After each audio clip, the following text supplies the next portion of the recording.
আফিয়া ঘুড়ি ওড়াচ্ছিল আর আমি গেলাম আর এই যে ঘুড়ি ওড়াচ্ছি। কোথায় আছে তোর ঘুড়িটা? আরে ওই তো ওইদিকে। আরে ওই তো পাবো। আরে ওই তো ওই তো ওই তো ওই তো ওই দেখো আফিয়ার ঘুড়ি।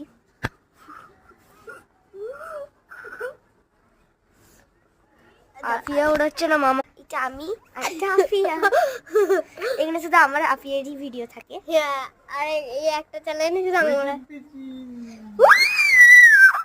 তো চলো দেখাই আমরা চিমকেছি ঘুড়ি। দেখো, দেখতে পাচ্ছ তোমরা গাইস? দেখেছো? আফিয়া ভিডিও হচ্ছে, কি বলবো, ঘুড়ি দেবো তো? আফিয়া ভিডিও হচ্ছে। এই যে দেখো আমি এই যে আফিয়া ঘুড়ি টানছিল। প্লাস্টিক ঘুড়িটা আর কিছু বলার নেই। আরে ওই দাঁড়া কর, আস্তে করা।